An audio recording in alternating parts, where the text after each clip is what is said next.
What's up, everybody? Welcome back. Hope everyone's having a great day or night whenever you're watching this. I want to talk about my NBA award winners, who I have in the top three and whatnot, and I'm going to give my reasons for why I'm choosing these players to win these awards. Okay?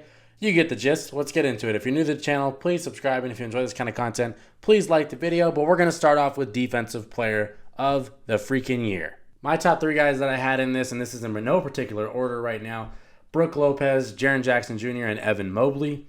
And I think all three of those guys have had awesome years defensively, true cornerstones for their team's defenses, major pieces. And my pick is Jaren Jackson Jr. I think he's been the very best defensive player in basketball this year. He, at one point, I think, was contesting 47% of the shots, or blocking 47% of the shots he was contesting. That is insane. His blocks per game lead in the league. He gets a lot of steals. He's very good at switching. He can kind of guard a lot of different positions. Excellent help defender. Obviously, with those blocks, you're going to get that. Lowered his foul trouble. It didn't get in a lot of foul trouble this year. He's been really good in that aspect. I just think he's the most impactful defensive player in the league because he's having highlight blocks, and there's not a lot of players that can do that. Just meeting people at the apex, going to the rim, and shutting it down. And it's been special. Jaren Jackson Jr., my defensive player of the year. He's leading a great defense, and he has the best defensive rating in the entire NBA. Next up, I want to talk about Rookie of the Year because I think this one's kind of been ran away with for a long time of the season, but I want to say one of the guys that I have on this list made it really close towards the end. My top three: Jalen Williams, Paolo Banchero, and Keegan Murray. I think all three of these guys have been special, really showing that they were excellent draft picks. My Rookie of the Year is Paolo Banchero. He's been awesome. He's shown you that he can be elite at scoring, elite at passing, elite at rebounding, elite at getting to the foul line. The jump shot, we'll see how that pans out as his career goes. But, in February, or in March, I should say, he was knocking down the threes at a pretty high clip. Showed some good progression there. Paolo's just been awesome the entire year. 20-plus points per game. Gets to the rack. Gets a lot of rebounds. Good player. He's going to have a special kind of career. But I think Jalen Williams almost caught him at the end because Jalen Williams was on a tear. Just want to give him a little bit of credit. Keegan Murray on here. The dude broke the rookie record for three-pointers made. Excellent player. I can't wait to see how these guys pan out. But Paolo's my guy. Now we'll talk about the big one. Everybody, has an opinion on this one, especially most valuable player. It's really between three guys, and it's been between three guys for a couple months now at least. Joel Embiid, Nikola Jokic, and Giannis Antetokounmpo. And all three of them are deserving.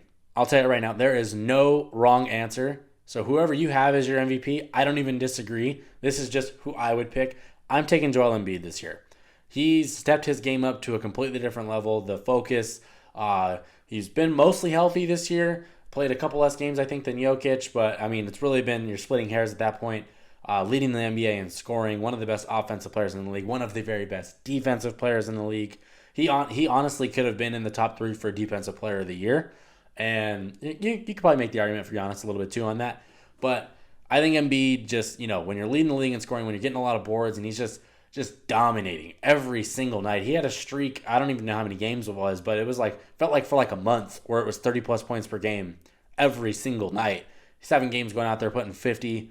If we're going to go into it against the head-to-head matchups, earlier in the season against Jokic, he had 47 and almost, I think, 20 rebounds or something like that, something crazy. He's the MVP this year. I don't think the voters are going to give it to Jokic for a third year in a row. And I don't think Jokic really gives a damn, which is fair. I think Giannis missed a lot of games, and the team is just really good. I like Embiid this year. I think he's earned it. I think it's his year. Been the runner-up the last couple years. JoJo's my MVP. Sixth man of the year. Honestly, this one wasn't too hard for me, but my top three in this: Bobby Portis, Emmanuel Quickley, and Malcolm Brogdon. My winner in this for the sixth man of the year: Malcolm Brogdon. And it's really between him and Quickley, but my main argument for why I don't think it should be Quickley, most of his explosive games have come when he's starting.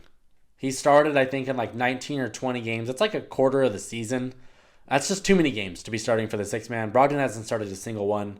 He's averaging, I think, 14 or 15, 4 and 4, looks like. 44% from threes, 48% from the field, and 87% from the line. Efficient as hell. Gives you great defense. And I just think, everybody knows Malcolm Brogdon can be a starting point guard in this league and give you, 16 to 20 points a night or sometimes more. But he came off the bench, handled that role particularly extremely well, And I think he's the sixth man of the year. I just think Quickly started too many games towards the end of the season, and that's where he's really been coming on. And it's not to knock him because I think he's having a great year.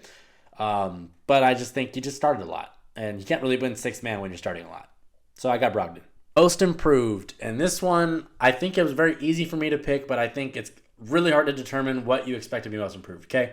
My top three guys, Tyrese Halliburton, Shai Gilgeous-Alexander, and Lauri Markkanen. My winner of this award would be Lauri Markkanen. Right? And I think this award is so complicated to, like, how do you determine most improved? Because I think, if you're a high pick, you should kind of be expected to improve at a certain rate. Like, Shai Gilgeous-Alexander, if you watched him last year, you knew something like this was probably coming. And I don't want to use that as a knock for him, but, like, I kind of already knew that he was going to improve like this. I just figured Shai would be great, right? He was balling out last year before they shut him down. Halliburton was a high pick, was showing a lot of progress from year 1 to year 2 anyway, now going into year 3. You could have seen it coming. Lauri Markkanen, you could not have seen coming. I know he was a high pick like 5-6 years ago, whatever it was. I think he was the 7th pick in the draft. But he was averaging like 14 points a game or something last year. And this year I think he was up to like 25, 26. A 12-point scoring jump at any point in your career is tremendous. I think he was shooting over 40% from 3, getting a lot of dunks. He was efficient as hell. And he had the Jazz, a team that everybody thought was just going to be absolutely terrible, myself included. And he had them fighting for the playoffs up until the last, these last couple games. And to the point where, they're kind of showing, let's just tank. Let's just get the high draft pick. We don't really need to make the playoffs anyway.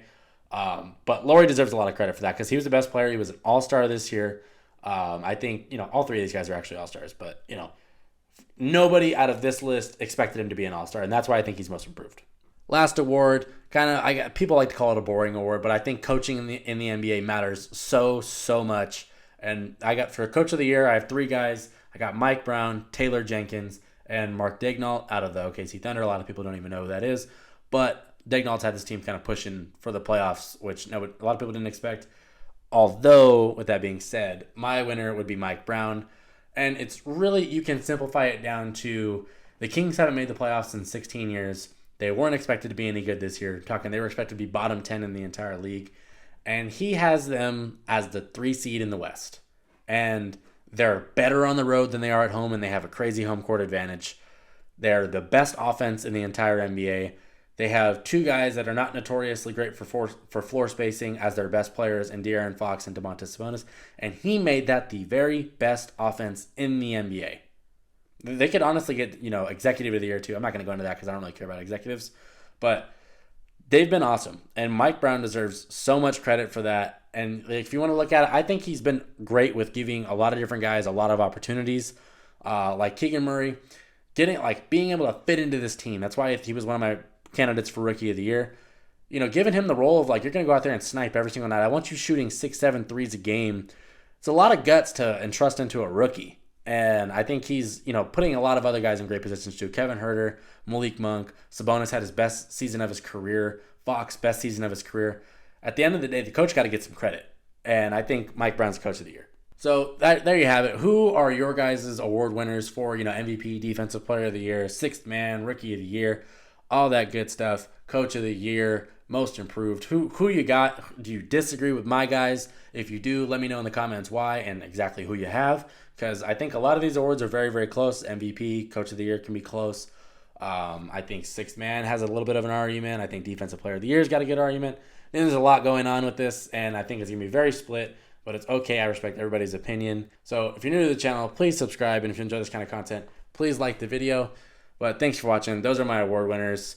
Light me up in the comments if you have to. But I'm done. Peace.